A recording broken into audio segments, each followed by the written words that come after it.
So,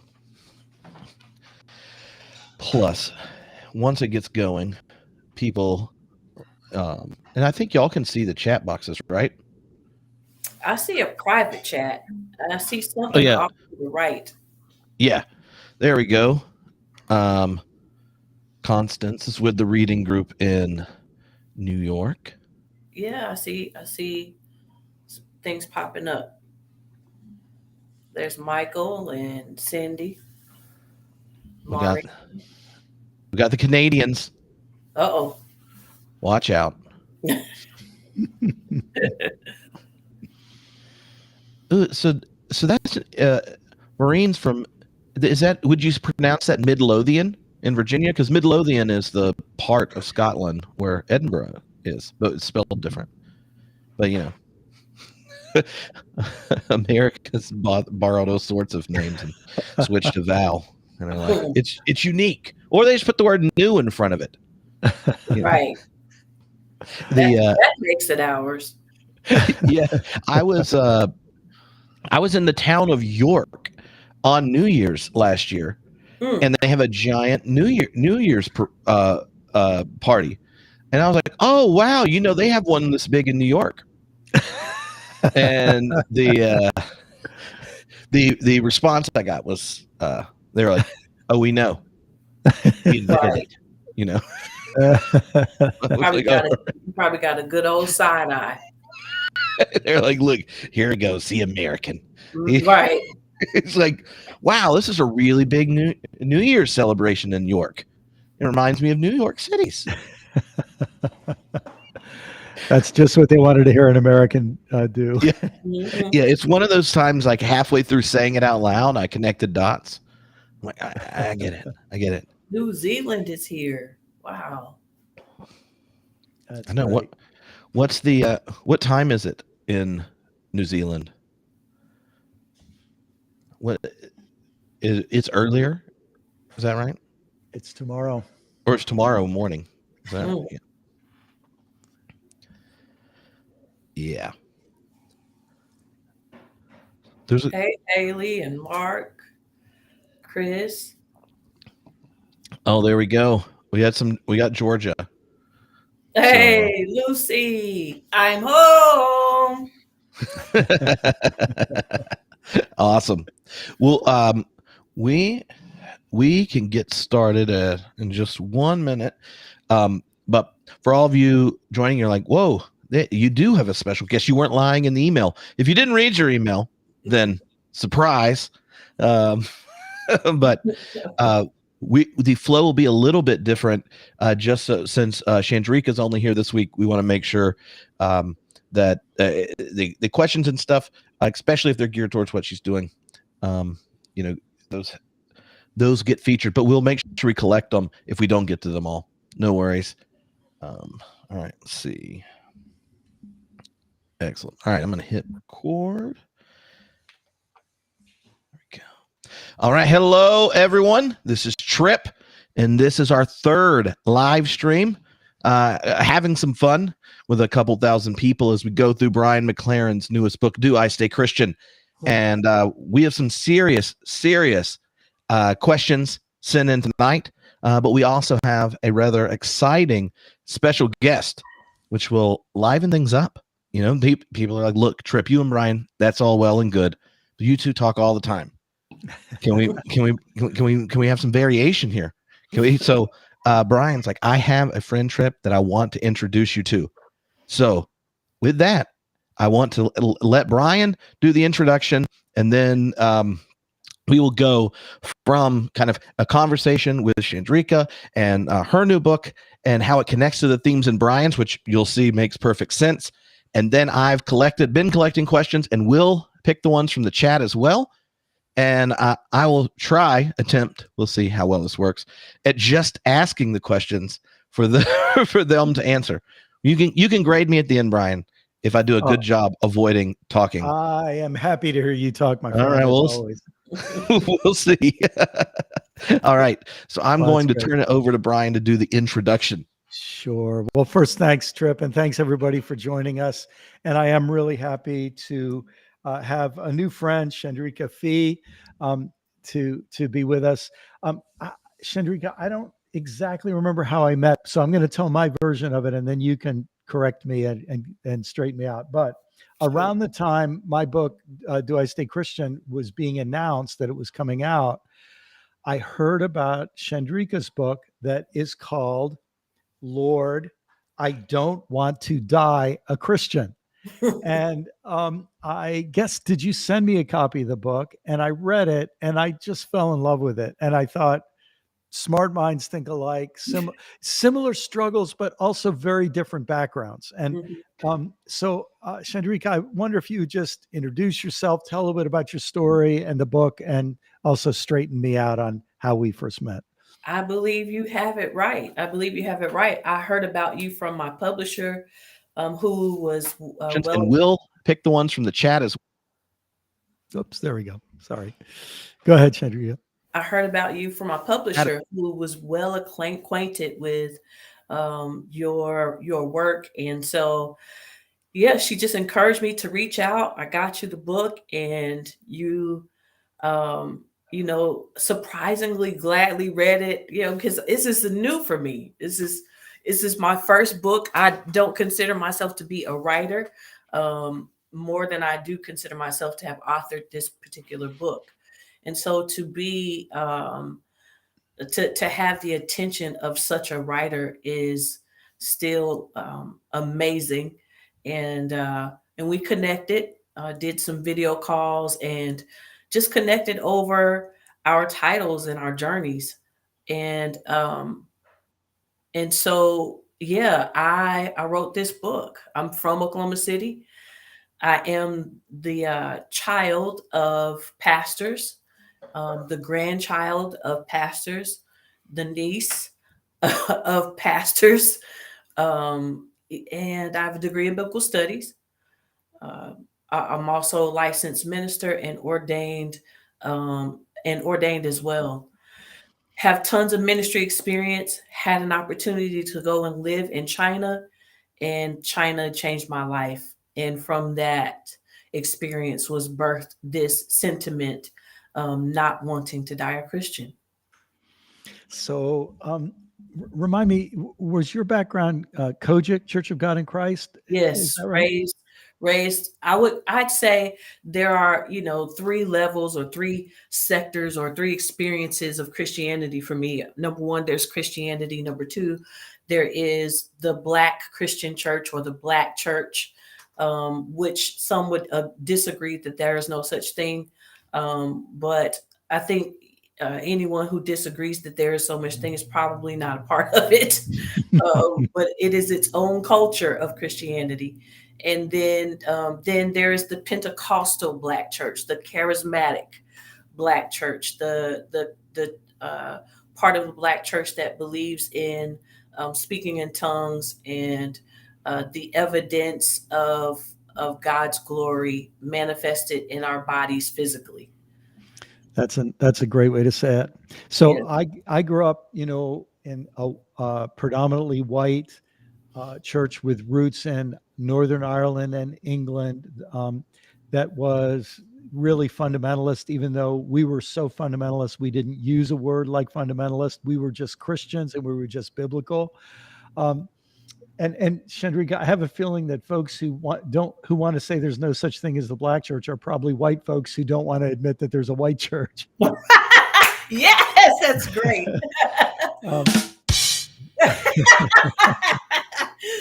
But what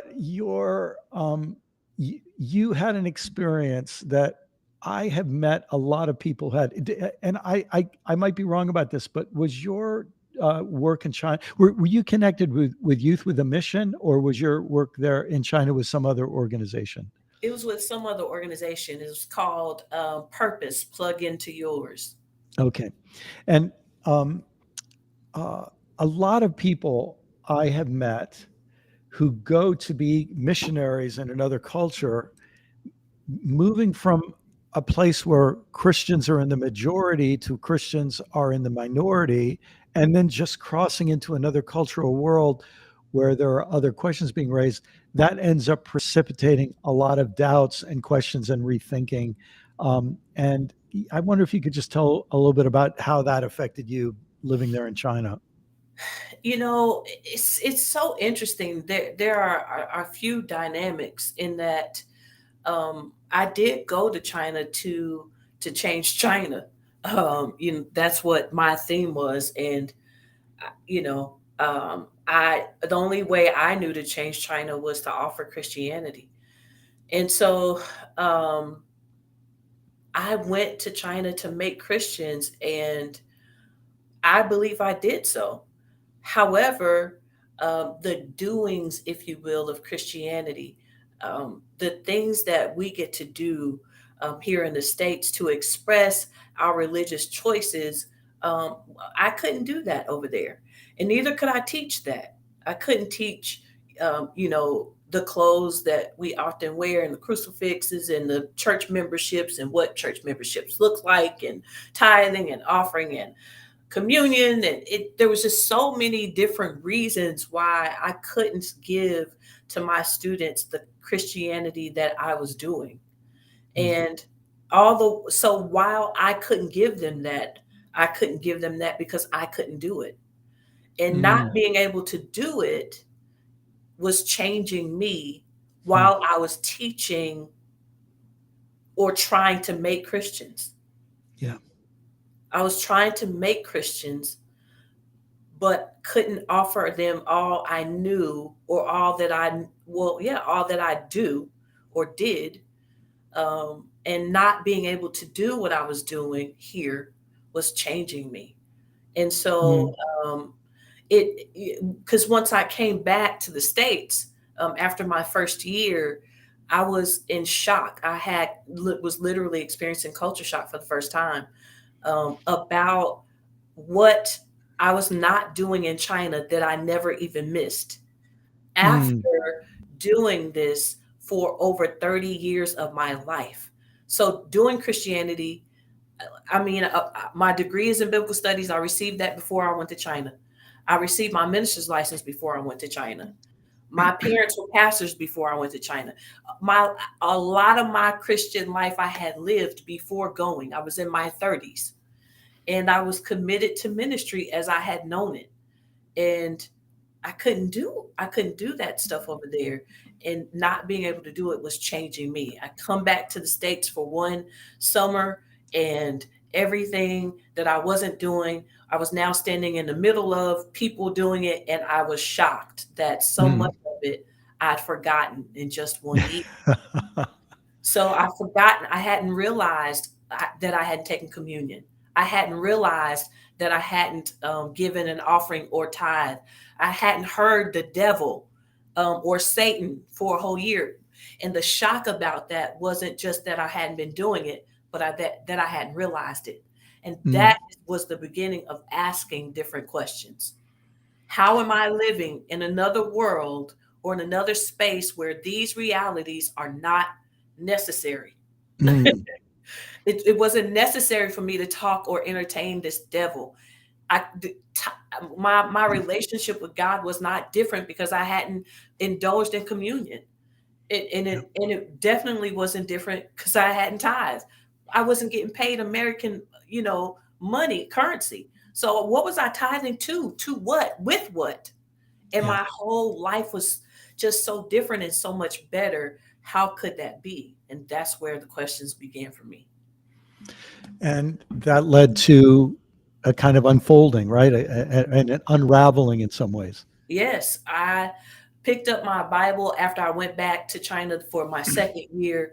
I spent 2.5 months of my vacation time reading my Bible every day until I finished the end of it.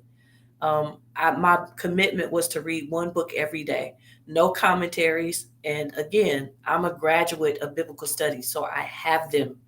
One version and no dictionaries, none of that. Just read it like a book, only to find out the word Bible means book. They didn't teach me that in in college. So, um, you know, I was left with more. I had less clarity after reading the entire book than I had ever Hmm. in my relationship with God, and I was left with just a few things. One of my first questions was, now what? Because I Hmm. was so unclear. So now what am I supposed to do with you know coming to learn that so much of what Christianity does is not in the Bible, and Hmm. so much that's in the Bible we aren't doing. What am I supposed to do now? And I believe the answer to me, in my heart, was to love God and love people. And I thought that would be easy. Um, I thought I was already doing it, and I had to learn that I did not love people. Hmm. Um, I loved Christianity. Hmm. And Hmm. loving people, for me to love people, I was going to have to walk away from Christianity as I Hmm. saw it. Hmm. I couldn't have them both. And so that meant going through and asking questions of everything as much as possible that Christianity taught me about the world around me. Um, as you say that, Chandrika, I'm remembering um, when my kids were teenagers and they developed really deep relationships with their friends from school, who many of whom were not Christians or anything close, right? Hmm. And um, I asked my kids once, uh, and they would invite their friends to youth group at the church, and their friends liked it, and so on. But what I realized, my kids loved their friends so much that they just wanted to share everything from their life with their friends, but Hmm. they weren't trying to tell their friends, you need to become Christians. Like, that thought didn't ever cross their mind. And and I remember thinking, when I was a teenager, every person I knew I had to try to evangelize. And when you just said, I loved Christianity, I didn't really love the people. In a certain sense, yeah, I was loving the people for Christianity, but That's I it. I I almost would have felt that I was betraying Christianity to just love people without another agenda. Does that Yes. and it sounds like that's a huge part of what you were experiencing. It almost brings me to tears, because to me, to build these relationships with an agenda is not love. Mm, To create these, I mean, before I left, I had been talking to the pastor, whose church I was a member of. I was on the leadership team, about starting a Bible study across the street at an apartment complex. mm, Why? Because I was a part of the outreach or evangelism. I was actually the leader of that. And so I was looking to build relationships with management so that I could evangelize the complex. And that, I learned later, is not love. mm, It's, to meet people, to love people, to meet people, to be love. mm. That's it. Yeah. And whoever is influenced by my reason for loving is influenced, and however they're influenced. But still, I don't have salvation to offer people anymore. I'm so far away from that. I'm not interested at all. So you get transplanted to China, and all of the trappings and sort of all the cultural scaffolding and everything else that had supported what it meant to be Christian Mhm. is gone. It's gone. And you start asking a whole bunch of new questions. And could you explain how one of the things I loved about your book is that it's set up a lot like a diary, where you are kind of recording the experiences you had as time was going on. Could you share a little bit and just maybe give us a feel for what it was like for you going through that questioning? I'm also interested. Could you talk about, was it scary? Was it exciting? Were you afraid thunderbolts were going to hit you? Yeah, tell me what you were feeling as that change was happening. I think it was scary, but I wasn't afraid of God. I was afraid of people. I Mm, was afraid of what people would think. There's no one really knew I was documenting my journey, hmm, real time. Um, And so I wasn't afraid of God. I was cool with God. I was cool with, and I described this in my book or somewhere in it or behind, on the back of it, that maybe not. I can't remember if I say this or if I wrote it, but I say that going to China, my curiosity, my sense of curiosity, inhaled and then exhaled when I got back to the States. And I never felt like God was angry, if you will, at my curiosity. Mm. But I was afraid of people. I knew that I would lose relationships once I began to announce my curiosity, my questions, the questions that are birthed from this new awakening of curiosity. And so, yeah, I was afraid of that. Well, what am I going to do about this? And what am I going to do without that?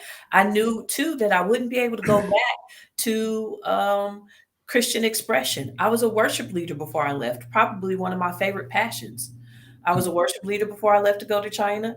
I had opportunities to preach in the pulpit, and I knew all of that was leaving, so Mm. now what? Mm. You know, and one of my favorite chapters in Do I Stay Christian is Read Wild, Mm. because my people ask me now, well, what do you do now for fellowship, or what do you do for worship? And the first thing I did was turn in the direction of outdoors. I Mm. went outside, Yeah. and it's now one of my passions. So no, I wasn't afraid um, of God. I wasn't afraid of that. Or yeah, being rejected or making God angry. I was afraid of who I was going to lose. And actually, that I'm still going through that process of Mm. losing relationships. But the relationships I'm losing are the ones I uh, accepted when I was unhealthy. Mm. So along the journey of evolving out of Christianity has come this opportunity to get healthy mentally, spiritually, emotionally, physically. And the Mm. more healthy I get, the more unhealthy relationships drop. Mm. And I love it. Love it. You asked me another question about going through the journey and documenting it. What was it? Well, the book and the big parts of the book are really your diary, Hmm. and sort of you're recording some of your insights as they come along, Hmm. which I thought was it just felt like, yeah, we were getting to look over your shoulder and read your diary. Um, I I don't know if you want to say anything else about that. I just it's something I loved about the book. Well, I've read several uh, books about theology and rethinking it all and rethinking what we've been taught. And what I noticed is that what we often end up reading is a result of the rethinking Yeah. versus the experience in Yes. the moment that leads to the rethinking, Yeah. or leads to the new resolve. And I just wanted everyone to kind of, the everyday person, to have and understand that I am just like them, they are just like me. I'm Mm. just writing it down. So I've literally been sitting at a stoplight, just like the rest of us, looking around, looking at each intersection, looking at people walking and children and doors opening and closing, gas pumps and movement and breathing and music, and wondered why. What is the purpose for it all? With a degree in biblical studies, with a degree in supposedly studying God and how the world is and what it's for and why God created people. And years later, with all of this experience and education and certifications, I still have the same question. And I And wanted people to know that you can be this far along and you can have all of the paperwork and still have questions and still not have all of the answers.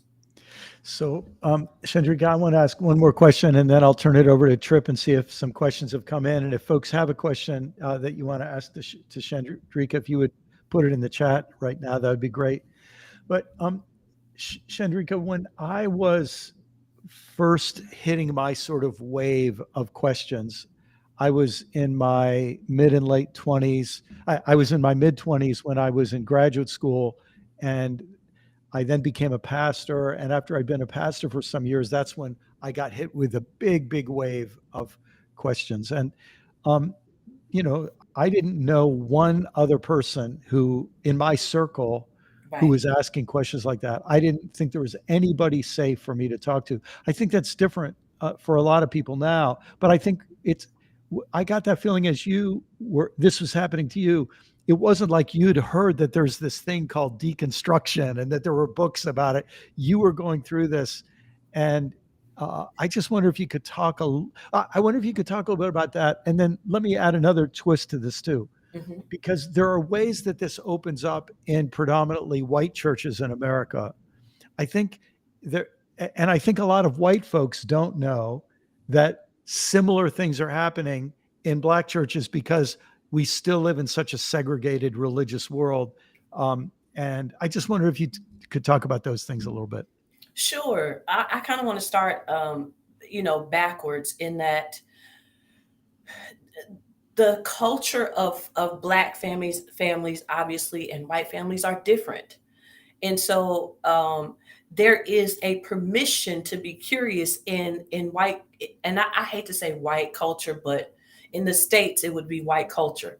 But there's this permission to be curious. There is a nurturing of curiosity on all kinds of different levels, especially in I think in religion. Um, for Black families, there is a fear, and there's a irreverence that comes with um, asking questions, particularly of what we've been taught about God, um, and about who taught us about God, and and Jesus, and sin, and church, and faith, and all of the different elements of religion. And so there is no permission to ask questions prior to me, because I want to always acknowledge that I am adding to the conversation. Prior to me, it was Carlton Pearson, and before him, in my circle or in my sphere of Black church culture, no one else. No one else. And Carlton Pearson lost everything he had because he decided. And what people don't realize, again, this is what I'm talking about when I say I felt it important to document the journey, because by the time he is saying there is no hell, he is asked a question.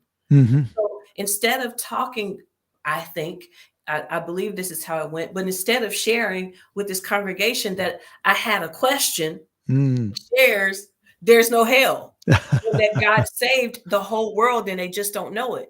And so everybody just left. He lost everything because he shared a resolve instead of sharing the journey to the resolve. But it started with a question. Yes. And as far as I know, before him, there was really nobody else.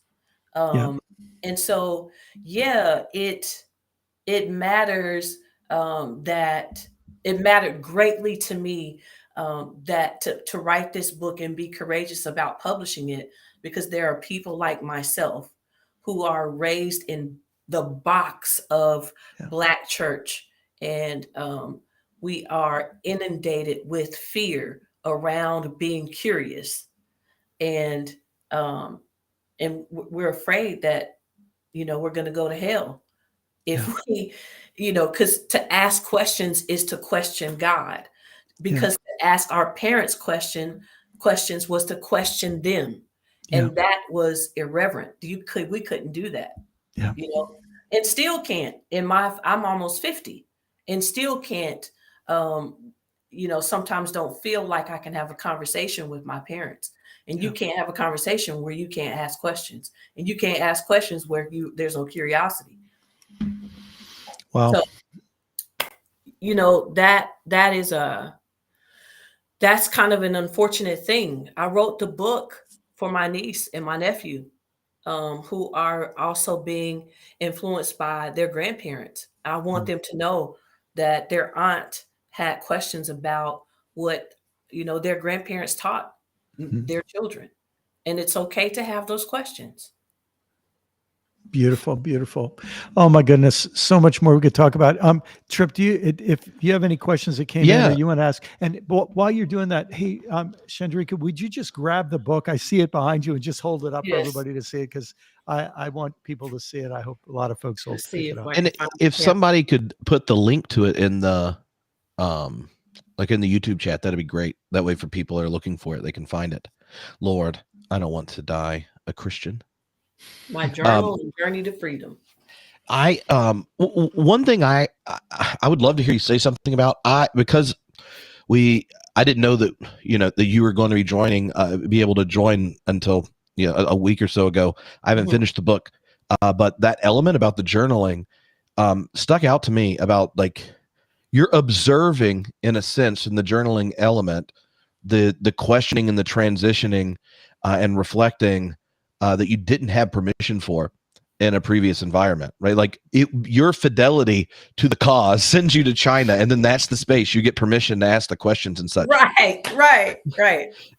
And in the book that does that really well in a very different way is C.S. Lewis, A Grief Observed. And there it's the loss of his love, and this wrestling with his faith, and the kind of questions suffering and death bring to mind. And what's fascinating to me, at least so far, is in contrast, is by the end of Grief Observed, what C.S. Lewis thought the correct answer was at the beginning of the day is what he ends up believing. And so you see the observation, but by the end, you still have an omnipotent deity that's in complete control. History's a book, and it's pre-written. If we just saw it from God's perspective, it all worked out, and it's great.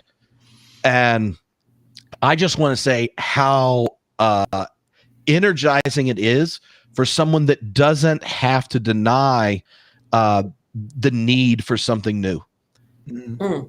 That you went to this new place saying yes to the call of the divine, and then there your actual experience of life became the ground for reflecting about your faith in deep ways. It's beautiful. True. So true. I was selling somewhere, doing a book signing, and a lady walked up to me and asked me, she said, well, what are your did she say doctrine? Well, what's your doctrine? I said, I don't have one. She said, well, what is teaching you? I said, life experience is teaching me. What is so interesting is, how are we missing this? How are we missing that those we read of in this Bible didn't have a doctrine? Yeah. They had life, and they were interpreting life to the best of their ability. There's life, then there's our experience of it, and then there's our interpretation of said experience. And if they could take that freedom, if nothing else, they taught us that. If they could take the same freedom to know or be aware of life, to experience what they know, and then interpret what they experienced, then why can't I? Why do I have to have some doctrine to teach me what life, how I'm supposed to think about this experience of life that I'm having? Yep. Well, listen, there's I know we'll hear more from you as the evening goes on, Chandrika, but thank you so much for that. The word that's really one of the many words that's going to stick with me from this is this word curiosity. That in a sense, you and I both, and many of us, were introduced to a form of Christianity whose job was to satisfy our curiosity so we would no longer be curious. But life, as you say, becomes our teacher and draws us into curiosity. Right. And it's a beautiful thing when you sense that God is actually voting for your curiosity rather than against it. Whatever God is pro curiosity. So that's beautiful. Absolutely. Absolutely. I feel like I believe curiosity is a muscle and it has to be built. And if Christianity has all of the answers to and about life, then what do I need a relationship with God for? Just just okay, they have all the answers. Okay, like my relationship should be with Christianity, not with God, since Christianity created, or has supplied, if you will, all the answers. But I my thing is God is bigger than any religion has to offer. And the other thing, because I've heard people ask, or people have asked me, well, what do you believe now, or what religion are you now? Every religion started with a question. So what am I going to them for? They just as curious as me. You know what I mean? At what religion didn't start with a question? What denomination didn't start with a question? And so, I'm not going anywhere else. I'm going to stay free to ask questions. Thanks. Beautiful. Thank you so much. I'm sure everybody wants to add those thanks. And let me turn it over to you, Trip, for the rest of the evening. Oh, well, here's a question I think that'll work for both of you. This is from the Facebook group, which, by the way, if you leave comments from in the Facebook group, it doesn't put your name up. And that's usually because they don't want, those are individuals joining who are in a context where they may not want their name publicly displayed. So there was some discussion about that, but that's why it says Facebook user. I wasn't turning their name off. But in the question, goes, Brian's book documents how white supremacy is ingrained in the Western church. Does Chandrika sense that the black church sees the same connection and are members of the black church walking away for this same reason? I hate to answer for the black church as an entity. Do I know of people? Do I know of movements that are leaving because of white supremacy being ingrained, particularly in the Western expression of Christianity? Yes, I do, and it's part reason why didn't want to use the white church earlier.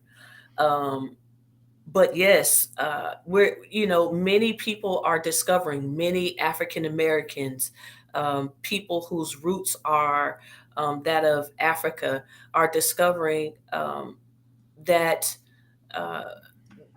how African people understood spirituality and embraced spirituality was stripped of was stripped from us, and then the need for, in order to, let me say this, I'm trying to think of the best way to say this. Let me think through it.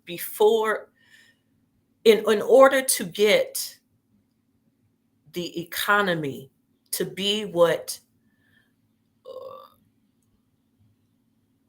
white people envisioned for this country, they had to indoctrinate us with their version of God, and that being a God of fear, a God who did not see us as equal, a God who saw white people as supreme, and everything in between that. So Jesus then is white, and we have to worship this Jesus. God is a man. That all of those different elements, God is a man, and then man being the head of the house. All of those different elements were created to to demoralize, if you will, to strip us of our equality, seeing ourselves as our own supreme, if I could say, supreme nature. And I just recently talked about this, where it's interesting because at some point we did know we we were an expression of God in the earth. We knew that at some point, and the supremacy of white people was only going to work if it was beat out of us. If the elevation, the way we saw ourselves at that time, in those days where we were stolen from Africa or sold from Africa, it had to be beat out of us. The confidence in which we saw ourselves, in order to make us slaves. And a part of that was to strip us of our spirituality, because that spirituality comes from the inside. So it would have to start with stripping us from the inside, and then beating us on the out. So I hope I answered that question. Yeah. So here's a question. Now, it came after reading part 3 of Brian's book, but given the title of yours, I actually think hearing you both respond to it would be great. Well, Andrea says, not really a question, nor am I actually looking for permission, but nonetheless, here I go. How do y'all feel about no longer Christians hanging out in Christian spaces? Is there something to gain? Do I have to ask for permission? Why do I feel guilty taking all the best parts and then giggling at all your struggle to deal with all the ugly parts? It was Mr. Brian, Andrea. you want to answer that? I can, but Go ahead, Chandrika. well, because I've asked myself the same question, and I still think there is power in coming together over one idea. But then there are different ideas about the idea. And so, it's the Old Testament, when the people started to build the tower, and the story goes that God changed the language because they would have accomplished building this tower because of the power of that oneness, if you will, the power of that unity. So I think there's still something powerful about people coming together over this one idea, that there is a God, that there is a divine, as Carlton Pearson likes to say, a divine intelligence. However, a lot of us have different ideas about the idea. And so whether you are coming together in Christian spaces or in a grocery store where there are other Christians, so many people believe in a divine intelligence or divine being. But we also, I think the world is big enough to have different ideas about that one idea. There's space for it all. So I think it's okay to go to Christian spaces and enjoy the places of agreement, and be respectful of the places where you disagree. I can't improve upon that at all. That's beautifully said.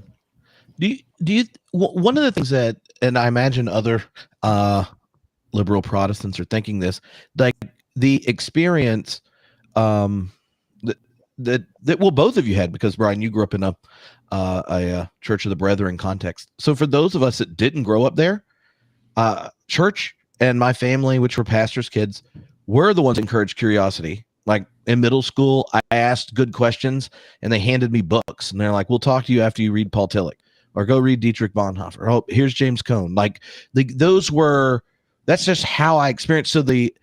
So I never know what the right response is when you go like, it's sad to me that like sheer wonder and curiosity being tamped down is somehow connected to Jesus, who professionally asked questions and told stories we still haven't figured out.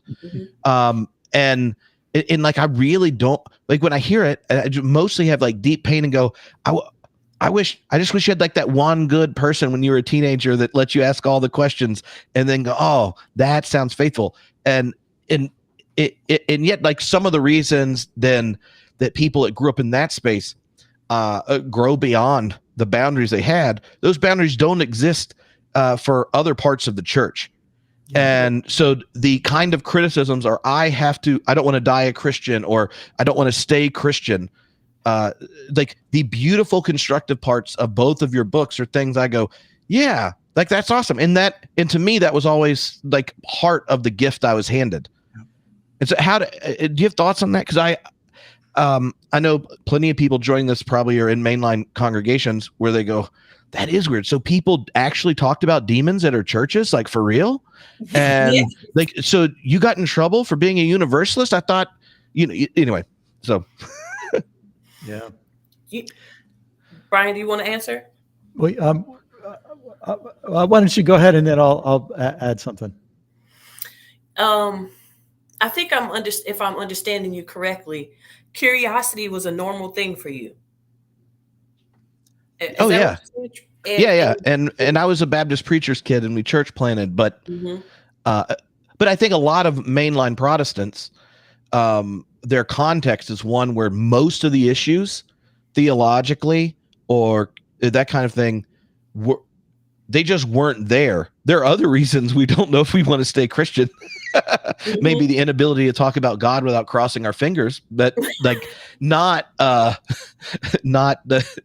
same ones. I'm trying to hear your question, but it's hard for me to answer the question about growing up curious when curiosity was not, it wasn't allowed.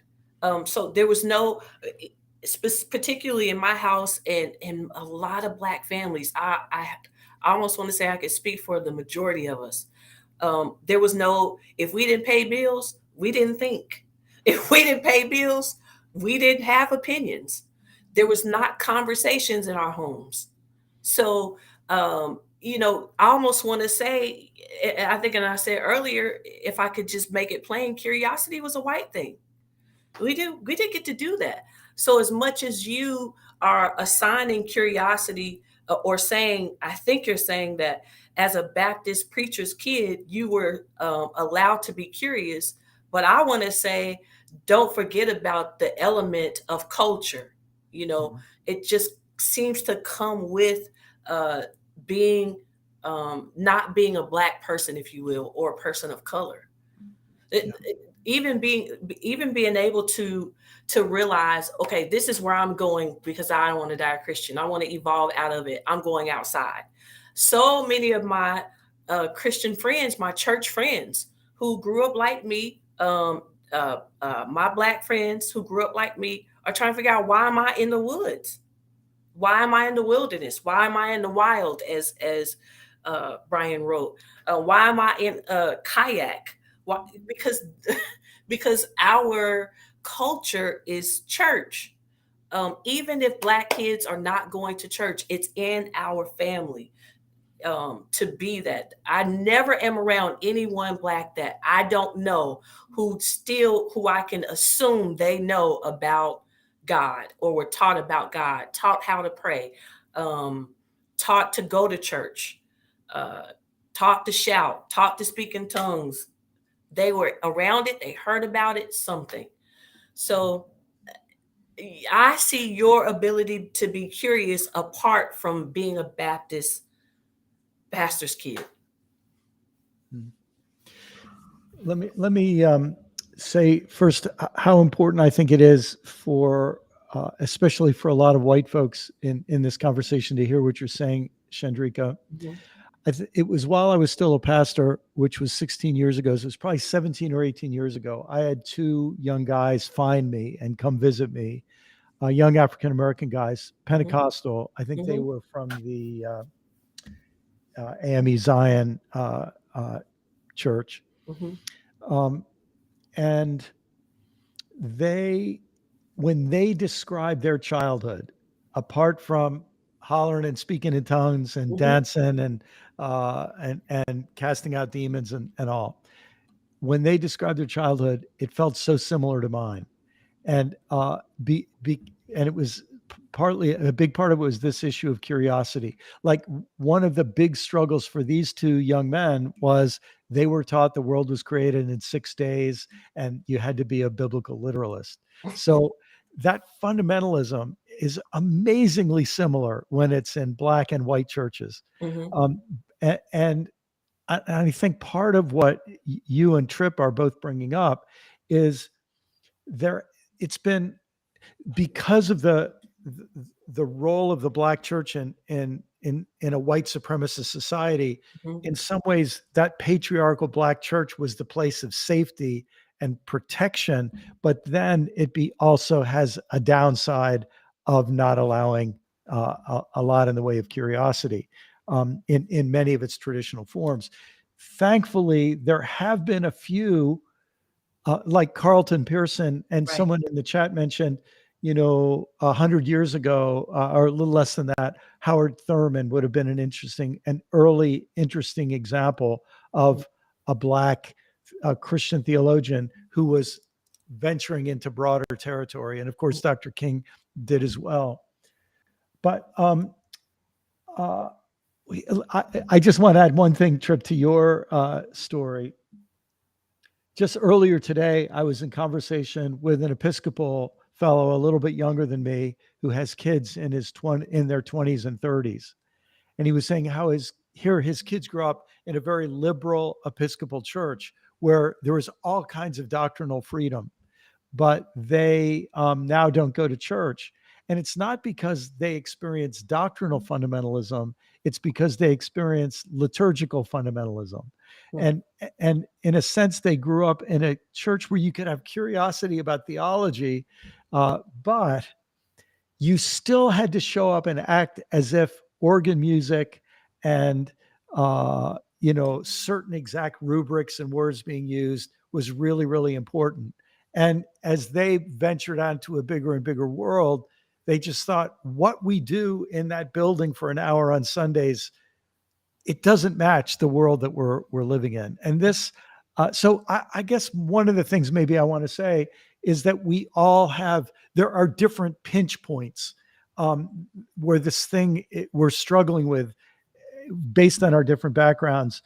And it could be that as we become honest and open about these pinch points and these struggles and these parts that aren't fitting and working, that something better can be born. And Mhm. wouldn't it be interesting if what gets born brings us together across race and previous denominational differences and culture and so on? That would be pretty cool. I think so too. Yeah. All right. Here is one of the questions sent in audio. This is from Seth. Hi, Brian and Tripp. Last time you both discussed the idea that we are still in the early church and that it is best to look at the growing pains of Christianity in light of the perspective that we're still in the infancy of Christianity.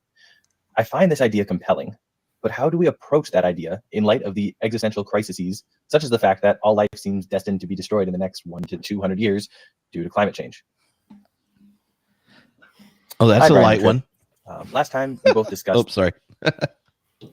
Yeah, well, first I want to say I really appreciate that question, and I think it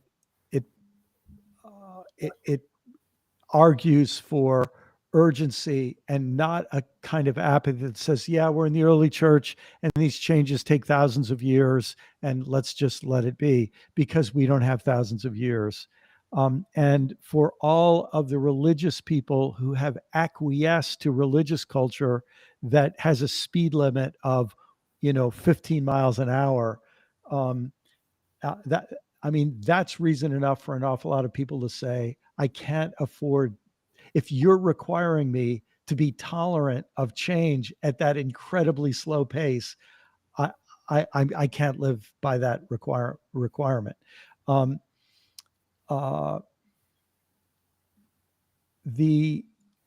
The only other thing I would add is we're experiencing this in the realm of religion, in the realm of politics, in the realm of education, in the realm of economics. It's like suddenly we are facing crises that all of our institutions are built to respond to so slowly that to win at that slow pace is the same thing as losing.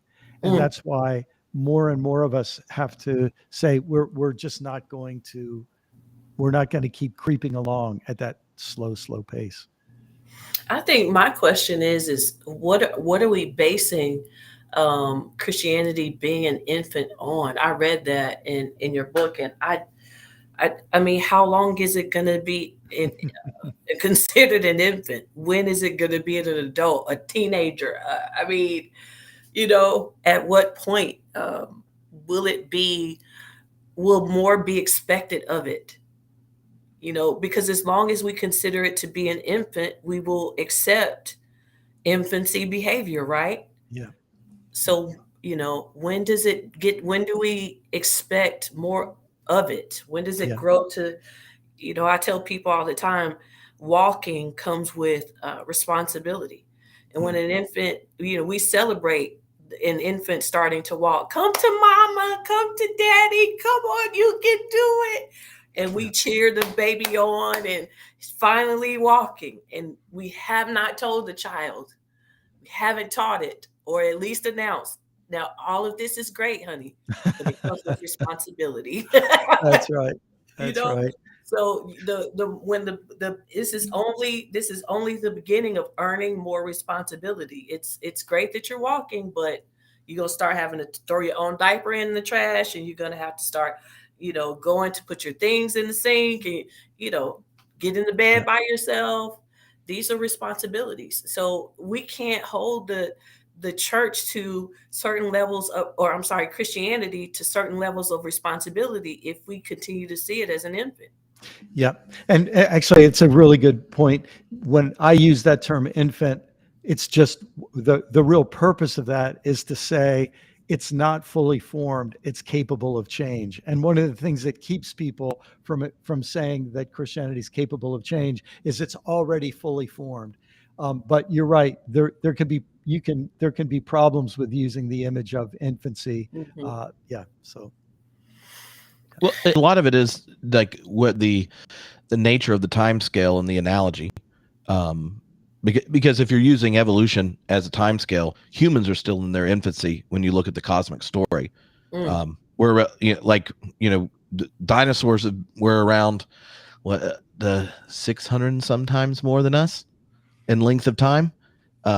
We may not even make it that long, and it won't be because outside interference. It'll be we generated our own destruction. Mm-hmm. Because I think that scale thing is really important.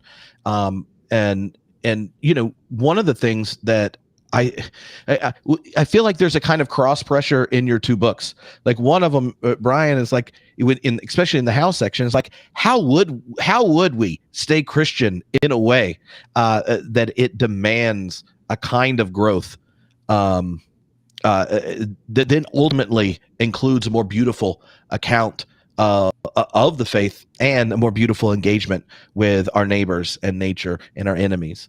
And saying I don't want to die a Christian includes like drawing a kind of boundary that by in a sense demanding the permission and curiosity to grow beyond Yes. something. And so they're both of them are kind of going these different directions, but they're the grain they're pushing on is this kind of beautiful cross pressure.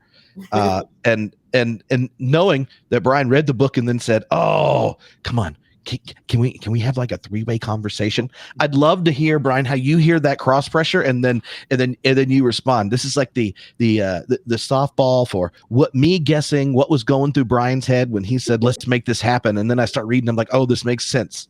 yeah.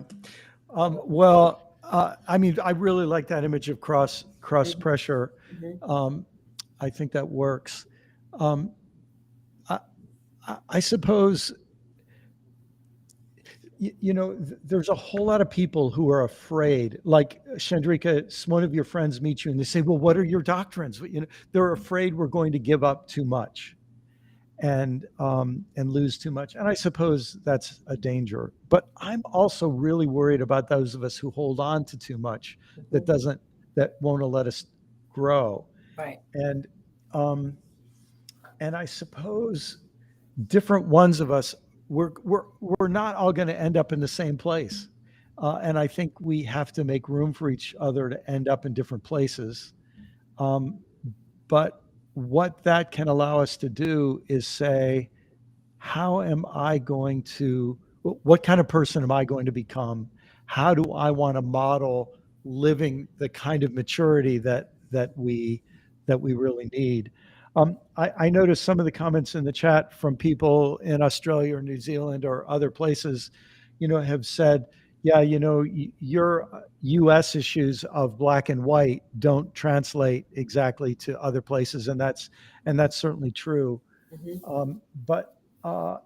But let's just broaden that out to talk about the fact that every form of Christianity is expressed within a culture, and uh, and for the Christian faith to be liberating within its culture means it has to challenge elements of its culture, uh, and and this is another part of the struggle that I think we're talking about. The way I would say it is, the Spirit within us is trying to help us break out of constraints of our culture, Mhm. and but very often that culture is claiming to have divine authority to tell us we can't be liberated. That's right. and and I think that's the thing that we share, is the struggle for liberation, not for selfishness, but liberation for growth. Um, Definitely liberation for growth, uh, or liberation for um, expression. That Yeah. perhaps we have, uh, from a spiritual standpoint, already arrived, but our minds are still trying to uh, comprehend and then articulate what that is. There's something in us that says there's more than what Christianity has to offer through any culture all over the world. Yeah. There's something in us that says that there's more to experience, and there's more about God, or this idea that than any religion, whether it be Christianity or Hinduism, has to offer about God. There's something in us that's saying there's more, Yeah. that that this world, and how we see it and what we've been taught about it, has has created a boundary, and a wall, that we are trying to get through. There's more. I can feel it. I can sense it. There's more beyond. And so I like this you know pressure point or cross point, uh, too, just in that.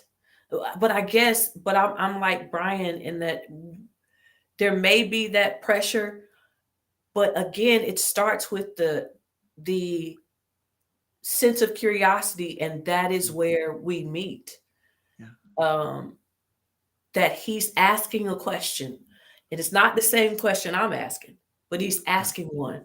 Carlton Pearson still believes, he believes that, Jesus came to save the world, and I believe there's no need for salvation. And yet he read my book and said what he had to say about it. What we have in common is that we're asking questions, and Christianity, and I think religion as a whole has really done its best to hinder us from being curious In many of its forms. Yeah, that's Mhm. right. Mhm. Yeah, I think one of the difficult things is, at least in my own experience, it's like the opposite of that. That Christianity has been the the the source for pushing towards justice and curiosity. And granted, if you do a PhD and then work at universities, you basically hang out with the more open-minded nerds of every religious tradition. It's so that it takes like it takes experience or learning from other people's experiences to see how they see things. I regularly have conversations with family members who grew up, or in-laws, and that kind of situation where their experience of the church was so different than mine. And I go like, hey, are we even in the same religion? Um, I'm like, how you're in the religion that has Jesus in it, and you've actually never prayed for your enemies? Like that's like it was like a direct, a direct teaching. Okay, I want to do one more question because I actually think this one is a lot of fun. And everyone that's been joined, like I've saved all the questions you've sent in, so Brian and I will pick them back up next week. But this one is from a minister, and knowing but it is responding to part 3 about how to stay Christian, but knowing the very different or the cross pressure of the two, I think mutual wisdom would be beneficial for the minister asking the question. And let's see, here we go. Stanley says, as a pastor, I'm struggling to balance the need for tradition for some with my drive for change, innovation in the future, which needs to look very different. What needs to go? How do we experience the divine and innovate without leaving everyone behind? And so what kind of wisdom do you have for people that are in leadership struggling to make space for this curiosity, this openness to growth? What are the elements to the how that maybe could have that when you talk about writing the book, right, for your nephews and nieces, like if the people that are ministering to them, what could they do so that their experience didn't have the same kind of tightly boundedness, kind of tight bounding around the soul? And I think that in many ways it connects with what Brian was doing in part 3. One of the ways I think to not leave anyone behind, but prepare, if you will, for the future, is to you may have to personally walk with some of your if you will, young people who are ready and prepared for the future, who are as I am, or who are as a lot of the generation even behind me is just, their curiosity is no box ever existed for these young people. And so it may be you have to walk personally with those who are more interested in innovation, while you also in groups or when you are meeting as a congregation, continue some of the traditions. You may have to sometimes leave the pulpit and really involve yourself. I'm just kind of assuming there is maybe a youth or college, youth groups and college groups that you may have as a part of your congregations where you personally involve yourself, in those conversations and literally walk close with them. But leave the tradition for when you have congregational, if you will, congregational experiences. I'm not a pastor in this way, but I was pulled on because I do want to leave something for my niece and nephew, for when they are in their places and their stages of asking questions, that they know it's okay to be curious. So I guess from that mindset, that's what I have to offer. Brian probably could do better because he was actually a pastor here in this Western culture. My instinct is exactly the same as yours in this, Wow. Chandrika, and a metaphor comes to my mind. So if you're a pastor, if you thought of yourself as having the task of getting 500 people from where we are now to another place, let's say we got to get people to Chicago, from wherever we're going. If our goal is to get people from one place to another, and they're going to have to go on foot, if we're all going to have to stay in one group, we're going to go really, really, really slow. So what that means, we're going to have to go at the pace of the slowest people. Mm-hmm. Well, here's the thing. If you're worried about losing people, because you move too fast. If you move as slow as the slowest people, you will lose all the people who need to move faster. So the first thing I'd say is just we have to realize if you're trying to get everybody to move at the same pace, it's not going to happen. You're going to lose a lot of people. If you move at a middle pace, you'll lose people on both ends. So what I'd like to suggest, if we use that metaphor, we're going to have to help people get into smaller groups that they move in the pace that they need to move. We need some people to move really, really, really fast. We need it's one of the reasons why I'm one of Tripp and Homebrew Christianity's biggest fans, because this creates a space where people are given permission to move faster. I think we need some people to just be the spies, to use that example from the old Exodus story, who can go ahead and explore the new territory. And then we need some people to care for the people who aren't able to move very much at all and help them, go in the baby steps they can go. And the people in the middle, we got to help them move at the space they can go.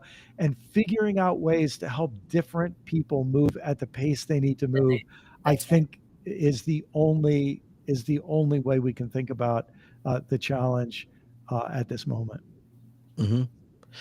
One of the things that comes to mind when you said that is when the first congregation that I served, and you have your the 23-year-old with all the insights to solve all the world's problems and redeem the faith that then becomes a champion for all things good, true, and beautiful and just in the world. And the minister who was my mentor, and I was talking about 2 months into a church, and clearly I knew the solution to everything.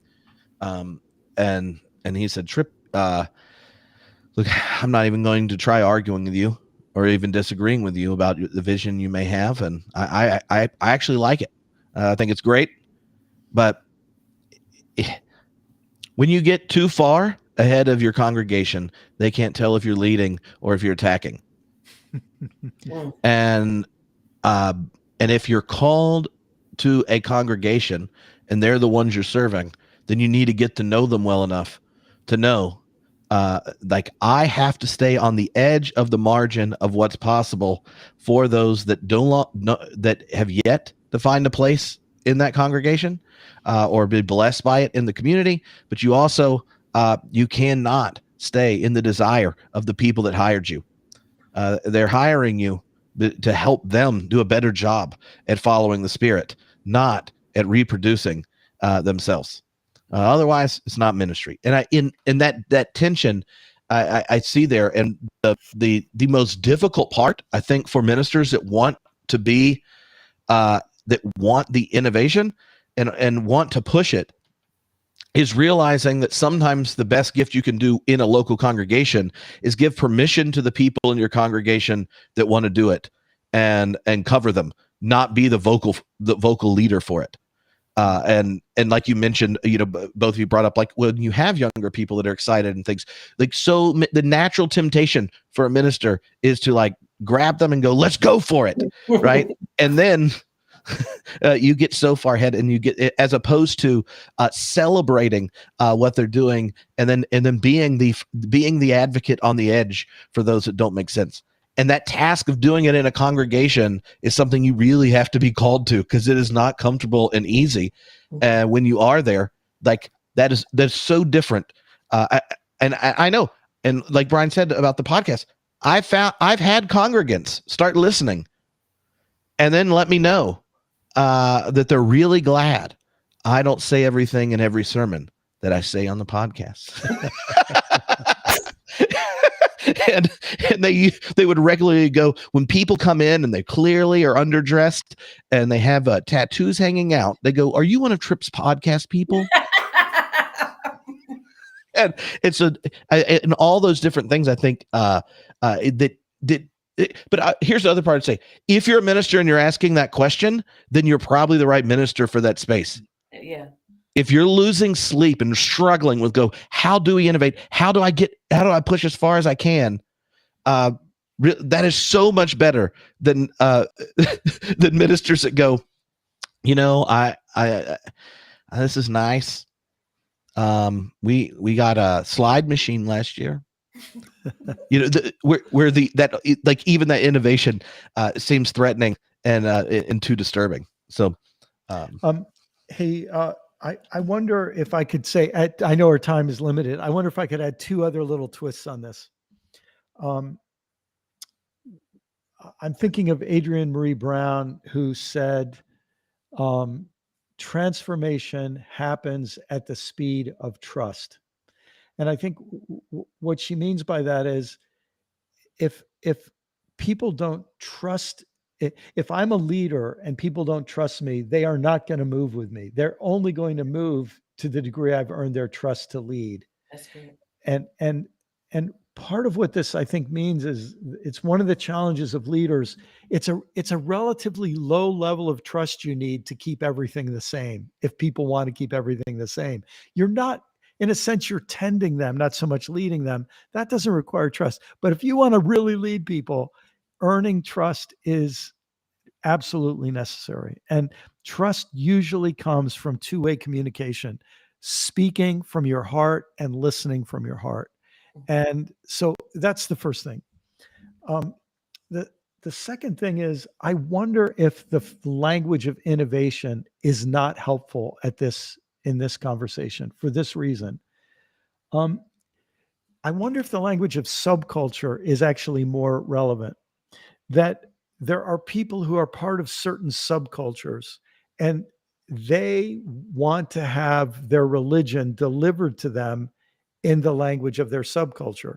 And then there are people who are part of another subculture and they would like their religion delivered to them in the language of their subculture.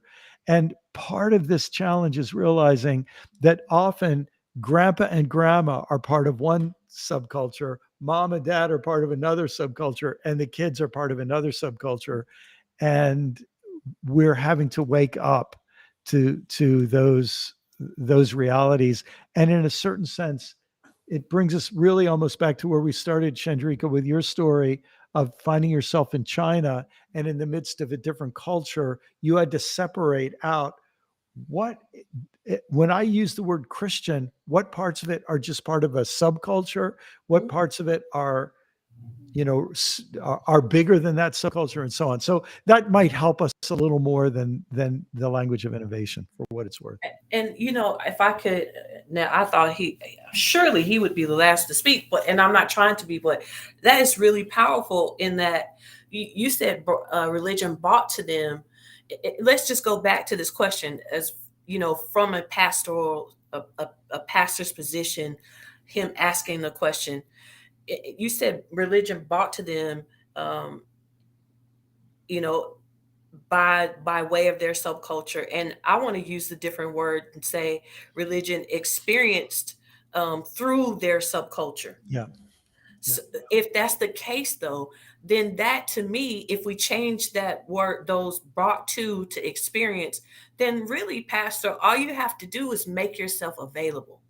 So to the experience of religion or God through the subculture, by honoring your young people, asking them questions, creating conversation, asking them how do they see religion and God, experience God from their perspective, vantage point, life experience in that moment. And then also to generations prior to, having conversations, asking and honoring your seniors, if you will, for lack of or your seniors, just for an example, how they are experiencing God or their religion, or as a lot of people say, their faith through their subculture. You don't have to, maybe you don't have to do anything different except be available, particularly to your young people who are already walking in innovation in so many different ways. So how are they experiencing innovation as a subculture through their religion, or how are they seeing religion or faith or God through innovation as a part of their subculture? Oh, that's wonderful, Chandrika. Yeah, and you put it, the way you said it made me think of something that when ministers ask poorly, they look to those in cultures they don't know how to address, and they ask for help. Mm-hmm. And that's real different than asking for advice, especially for authority figures. This is true if it's your kid, but it's also true in a congregation. When you ask for advice, you are asking, assuming they have something to contribute you do not have. And when you ask for help, you're asking for them to bring their resources, time, ability, and such to your agenda. And just switching it from asking for help to asking for advice is a form of empowerment when you're an authority figure in a relational system. So when you ask for advice, then you're telling them your agency and the wisdom you bring is something I don't have as a solution to this. It's like the difference between a church that spends most of their time looking at youth is people to set up and take down chairs. Yes, and right. You get the experience of going like, well, one day when they come back from college, maybe they have to wait till they have kids. Then they get to have input. But until then, they can help.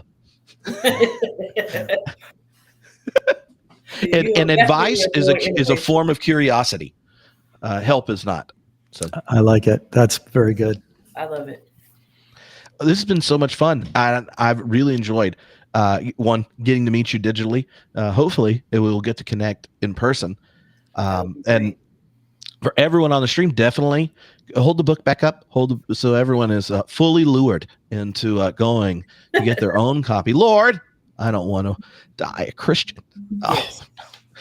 But for all of you in the group, check out the book. Be kind. Leave a review wherever you get it.